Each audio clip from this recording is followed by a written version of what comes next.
तो अब तक हमने देखा कि मोमो और ओकारुन मिलके टर्बो ग्रैनी को हरा देते हैं और वह अपने घर चला जाता है। अगले दिन ओकारुन स्कूल जाने में डर रहा था और सोच रहा था कि जब वो मोमो से मिलेगा तो वो उसे क्या कहेगा। वो देखता है कि मोमो स्कूल के गेट पर ही खड़ी थी। ओकारुन सोचता है कि शायद वो किसी और का इंतजार कर रही होगी और वो उसे इग्नोर करते हुए अंदर जाने लगता है, लेकिन मोमो सीधा उसके पास जाती है। वो उससे पूछती है कि वो स्कूल इतना लेट क्यों आया, मतलब वो ओकारुन का ही वेट कर रही थी। मोमो अब उससे एलियंस के बारे में काफी बातें करती है, लेकिन फिर उनकी क्लास का समय हो जाता है और दोनों अपनी क्लास में चले जाते हैं। ओकारुन को उसकी क्लासमेट्स आज भी परेशान कर रहे थे, लेकिन अब उसे फर्क नहीं पड़ता क्योंकि उसके पास मोमो जैसी कमाल की दोस्त है। इधर मोमो का क्लास में बिल्कुल भी मन नहीं लग रहा था। उसकी सहेलियों से बात करने की कोशिश करती है, लेकिन मोमो कहीं खोई हुई थी। उसकी सहेलियों को लगता है कि शायद मोमो अपने एक्स बॉयफ्रेंड से मिलने गई होगी और इसीलिए वो कल स्कूल नहीं आई थी। मोमो असल में ओकारुन से बात करने के लिए मरी जा रही थी। उसे एलियंस के बारे में बातें करनी थी, वहीं ओकारुन को भूतों के बारे में। दोनों एक दूसरे से मिलने के लिए बेताब थे और लंच ब्रेक करने का बेसब्री से इंतजार कर रहे थे। जैसे ही लंच होता है दोनों एक दूसरे की क्लास में जाते हैं और उन्हें वहाँ कोई नहीं मिलता।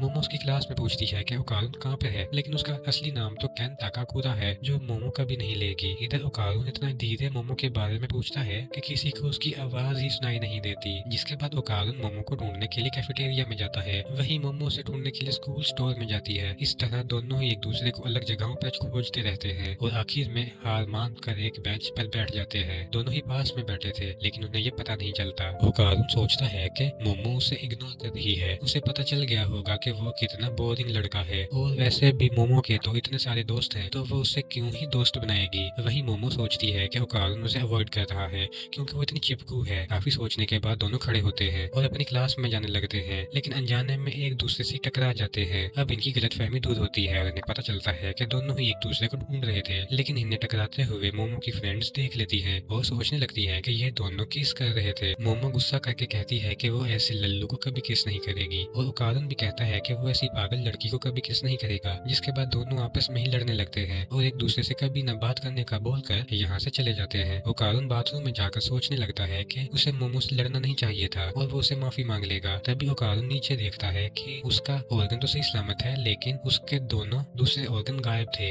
इधर मोमो की क्लास में ये बात फैल जाती है कि उसने एक लड़के को किस किया और वो गुस्से में सभी को कहती है कि ऐसा कुछ नहीं है। तभी ओकारुन मोमो को ढूंढते हुए यहाँ आ जाता है और उसे बात करने के लिए बाहर बुलाता है। मोमो का उससे बात करने का कोई मूड नहीं था और वो उसे यहाँ से चले जाने को बोलती है। ओकारुन कहता है कि उसे कुछ खास बात करनी है अकेले में, पर मोमो साफ मना कर देती है और अपनी फ्रेंड से कहती है कि ये मेरा बॉयफ्रेंड नहीं है और फालतू की अफवाहें फैलाना बंद करो। मोमो उसकी एक बात सुनने को तैयार नहीं थी, तो ओकारुन को लगता है कि मोमो को अपनी फ्रेंड्स के सामने उससे बात करने में शर्म आ रही है और वो निराश होकर वहाँ से चला जाता है। ये देख मोमो के फ्रेंड्स को भी बुरा लगता है कि मोमो को उसके साथ इतना सख्ती से पेश नहीं आना चाहिए। स्कूल की छुट्टी होने के बाद ओकारुन ने एक लड़की से टकराता है जो कि काफी क्यूट थी और इसका नाम आयरा है। आयरा ओकारुन से माफी मांगती है और उससे बात करने लगती है, जिससे ओकारुन शर्मा जाता है। आयरा उसके साथ काफी फ्रेंडली हो रही थी। वहीं इधर मोमो को अपने किए पर पछतावा हो रहा था। तभी वो ओकारुन को आयरा से बातें करते देख लेती है और ओकारुन दांत दिखाकर हंस रहा था। मोमो सोचती है कि ओकारुन के तो कोई दोस्त नहीं थे, तो फिर ये लड़की कौन है। आयरा फिर अपनी दोस्त के साथ यहाँ से जाने लगती है और बोलती है कि वो लड़का कितना बड़ा लल्लू है, मैंने उससे प्यार भरी बातें क्या कर ली, वो तो मुझ पर लट्टू हो गया होगा। मेरी जैसी क्यूट लड़की से तो उसने कभी जिंदगी में बात नहीं की होगी, वो लल्लू अब मेरे सपने देखता रहेगा। मोमो ये सब कुछ सुन लेती है और अपनी साइकिक पावर से एक बर्तन उठाकर आयरा के सर पे मार देती है, जिससे आयरा वहीं पर गिर जाती है और उसकी दोस्त सोचने लगती है कि आखिर ये बर्तन आया कहाँ से। ओकारुन भी उसकी तरफ जाने लगता है, लेकिन मोमो से पकड़ लेती है और काफी फ्रेंडली होकर कहती है कि चलो साथ में घर चलते हैं, इस चश्मे में तो तुम और भी हैंडसम लग रहे हो। कुछ बुद्धू लड़कियां ये देख ही नहीं पाती और फिर उनके सिर पे बर्तन आके गिरता है। मोमो ये सब आयरा को सुनाने के लिए कह रही थी। रास्ते में मोमो ओकारुन से माफी मांगती है। जब वो टकराए मोमो काफी गुस्सा हो गई थी, लेकिन ओकारुन की दोस्त होने में उसे कोई शर्म नहीं है। ये बात सुन ओकारुन को खुशी होती है और दोनों ही शर्माने लगते हैं, लेकिन फिर ओकारुन चिल्ला के कहता है कि एक बड़ी दिक्कत हो गई है। वो मोमो से पूछता है कि हमने टर्बो ग्रैनी को हरा दिया था ना। मोमो कहती है कि हाँ, हमने उससे हरा दिया था और ओकारुन का कर्ज भी जा चुका है। ओकारुन कहता है कि उसका ऑर्गन तो उसे वापस मिल गया है, लेकिन उसके बाकी दोनों ऑर्गन गायब हैं। ये सुनकर मोमो जोर जोर से हंसने लगती है और उसे अपने घर लेकर जाती है। दादी सही को कहती है कि इसलिए मैंने बोला था कि मुझे देखने दो, पर तुमने अभी तक नोटिस नहीं किया कि तुम्हारे ऑर्गन गायब हैं। ओकारुन कहता है कि पहला ऑर्गन मिलने की खुशी में उसका ध्यान ही नहीं गया। सही को कहती है कि ऑर्गन की जगह पेंसिल बोला करो। इसके बाद सही को ओकारुन की सॉल को अच्छे से चेक करने लगती है और मोमो से कहती है कि कोई भी डॉल लेकर आओ और एक पानी से भरा बर्तन भी। कुछ तो है जो ओकारुन के अंदर छुपा हुआ है। ओकारुन अब अपने पैर उस पानी वाले बर्तन में डाल देता है। मोमो एक बिल्ली जैसी डॉल लेकर आई थी जिसके ऊपर उसने तालिस्मान भी लगा दिया था। इसके बाद सेइको झाड़ू से ओकारुन के सर पे मारने लगती है। ओकारुन पूछता है कि ये क्या है, तो सेइको कहती है कि वो उसकी झाड़ पूछ कर रही है उसके अंदर का भूत निकालने के लिए। खैर मोमो कहती है कि जब सेइको ने ओकारुन को मारा था तब ओकारुन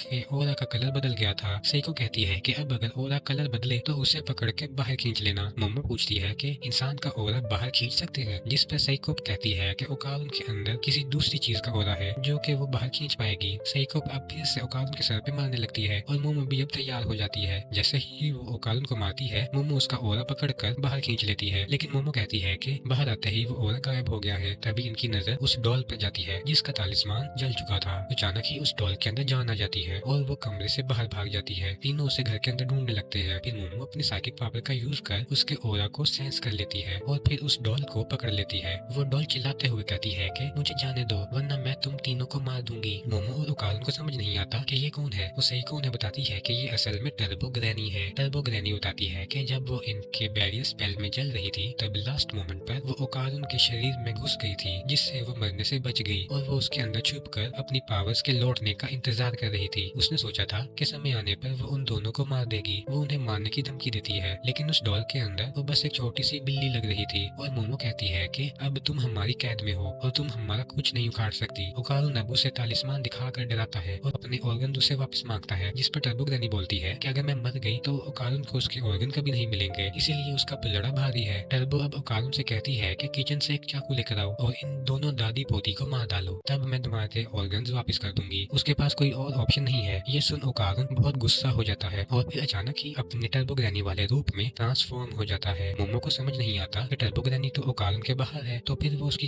पावर कैसे यूज कर रहा है। टर्बो ग्रैनी को भी कुछ समझ नहीं आता। सेइको बताती है कि इस कागज के पेन्स मार के बुरी आत्माओं को लोगों के शरीर से निकाला जाता है, लेकिन टर्बो ग्रैनी बहुत ही चिपकू है, शायद इसीलिए ग्रैनी खुद तो बाहर आ गई है लेकिन उसकी पावर्स ओकारुन के अंदर ही रह गई है और ग्रैनी का सिर्फ दिमाग यानी कॉन्शियसनेस ही उस डॉल में ट्रांसफर हुई है और सिर्फ सेइको ही है जो कि ग्रैनी के दिमाग को वापस उसकी जगह पर लगा सकती है, यानी कि टर्बो ग्रैनी बस एक बिल्ली है। सेइको अब टर्बो को झाड़ू से मारने लगती है और ओकारुन अब वापस नॉर्मल हो जाता है। मोमो अब टर्बो ग्रैनी से कहती है कि जब से उसे पता चला कि टर्बो उन लड़कियों की मदद कर रही थी तब से वो टर्बो से नफरत नहीं करती है। वो टर्बो की तरफ दोस्ती का हाथ बढ़ाती है कि अगर वो ओकारुन के ऑर्गन्स वापस कर देगी तो वो टर्बो को उसकी पावर्स लुटा देगी। टर्बो ग्रैनी इस डील के लिए मान जाती है, लेकिन एक प्रॉब्लम है, उसने ओकारुन के ऑर्गन्स कहीं घुमा दिए हैं, जो सुन मोमो और ओकारुन शॉक हो जाते हैं और ये एपिसोड यहीं पर एंड हो जाता है। तो दोस्तों आपको ये एपिसोड कैसा लगा हमें कमेंट्स में जरूर बताइएगा। अगर वीडियो अच्छी लगी हो तो लाइक करें और चैनल को सब्सक्राइब करें।